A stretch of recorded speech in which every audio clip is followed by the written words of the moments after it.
Ladies and gentlemen, welcome back. I would request all of you to kindly settle down in your seats so that we'll start the session right away. The idea is to have more time with the esteemed panelists, and maybe we can take a couple of extra questions in the end, if any. So that's the reason. So I would request all of you to kindly take your seats. Well, this is the session about the Fab as the centerpiece of ESDM ecosystem in India. At the outset, I would request the moderator, Mr. Jaswinder Ahuja, the Managing Director of Cadence Design Systems India, to kindly come over. Welcome to you, Shri Jaswinder Ahuja. I would also request Mr. Aninda Moitra, President and Managing Director, Applied Materials India, onto the podium. Welcome to you, Mr. Aninda. Professor Juzur Wasi from IIT Mumbai, welcome to you, sir. Dr. Yej Meduri, COO, JP Education System. Welcome to you. Also to Dr. Zarabi, Chairman, Masam Electronic Systems. And finally, Ion Paul Steff, the Vice President of Global Policy and Technology Partnerships, SIA. Well, ladies and gentlemen, we just had a coffee break, tea break, and hopefully you all visited the STPI Pavilion where the MSME stalls are there, and of course the ESSCI stall is also there. If not, there's always the lunch break, so do not forget to visit at that time. Before Mr. Jaswinder Ahuja takes over, a very brief insight into Mr. Jaswinder, who started his career way back in 1988 in Cadence as a software engineer and has led the India operations since 1996. Under his leadership, the India Center has grown from an R&D site of around 120 to a corporate resource center of over 1,000 employees across R&D and various other areas. And 2003 to 2008, he was responsible for the R&D globalization program for establishing R&D centers in countries like Russia, China, Taiwan, of course, in addition to our country, India.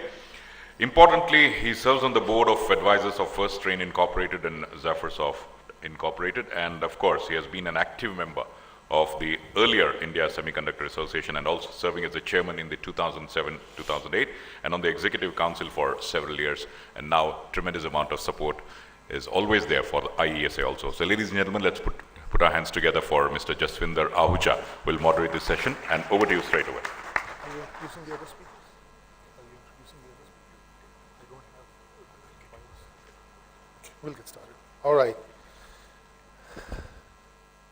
Good morning.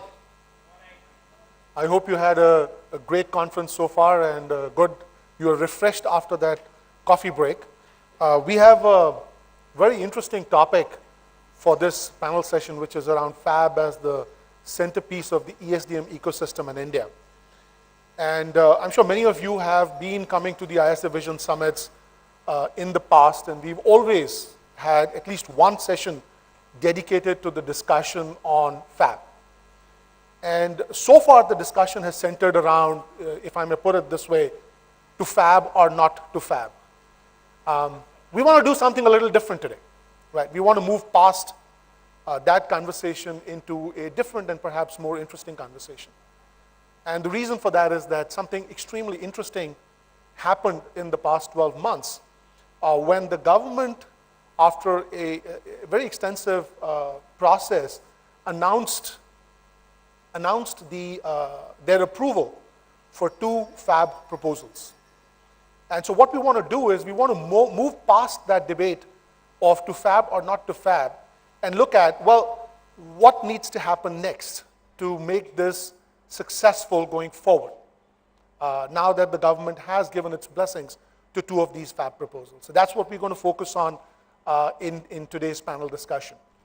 And we have a very interesting group of people represented on the panel.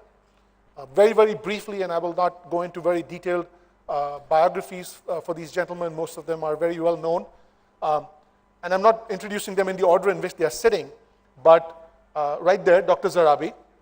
I think he's very well known in the industry. He's been a veteran, former chairman and managing director of SCL, presently the chairman of Masam Electronics. But more interestingly, he is a member of the empowered committee that was set up by the government to review those proposals that were submitted and to make a recommendation to the cabinet So he will be able to give us a perspective and insights from that point of view. We have Dr. Yaj Madhuri. He represents one of the two consortia that got the approval as part of that process. So we'll get an insight from a group that is looking to invest and build a fab in India. So that's another very interesting perspective. We have Professor Vasi. He is a very well recognized academician from IIT Mumbai. Has a very broad perspective on the semiconductor and nanoelectronics industry and will be able to give us what I would refer to as a more unbiased perspective. Ananda Moitra from Applied Materials represents one of the very key stakeholders that's going to help us build out the infrastructure for fabs in India as they come up, and brings in both a broader ecosystem perspective but also a global perspective on lessons learned and what we might want to do differently here in India, or what could be the recipe for success, if you will. And last but definitely not the least, we have Ian Steff from SIA, who's been a part of similar journeys elsewhere in the world and can share with us lessons learned from a global perspective and how they might relate to the journey that we are embarking upon here in India. So that's broadly the context for the different panelists we have. The format we've chosen for this panel is more of a fireside chat. So I'm not going to be asking the panelists for an opening statement or a presentation. We'll keep it more conversational. I have a list of questions. I'll kick off the discussion with this set of questions, and once we are through with those questions, hopefully in about 40-45 minutes or so, we'd open it up more for a discussion amongst the panelists, but also with the floor here. So with that, we'll get started.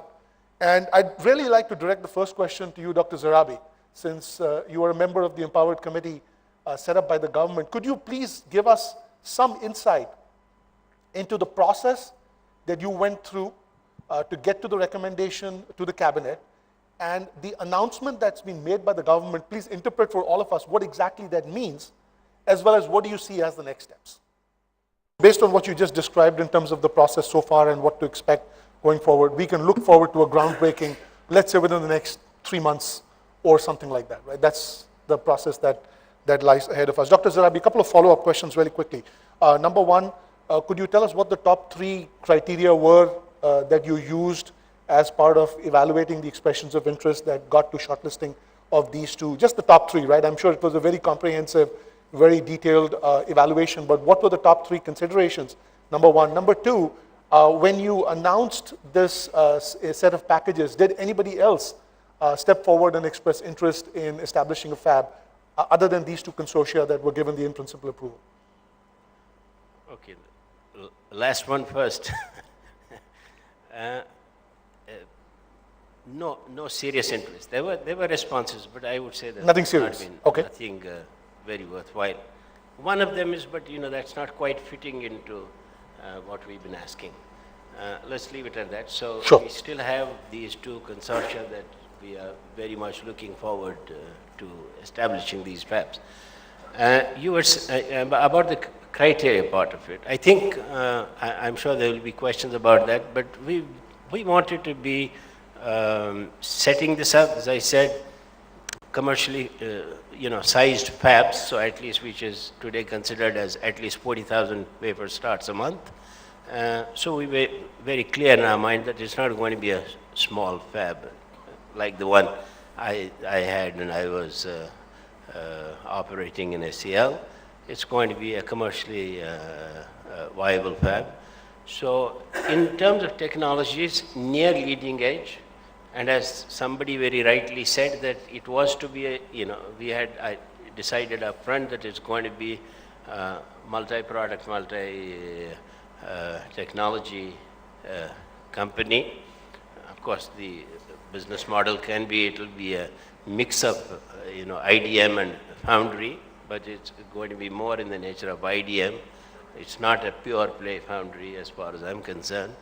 And therefore, as somebody rightly said, it is the product that will determine what is the leading edge of the technology. So we said that it is going to be something like 90, 65, 45 to start with in phase 1, and we also said in phase 2 you have to go down to 28 nanometers / 20 nanometers. So that was one kind of dimension, we made it very clear. Size was the other thing that I said.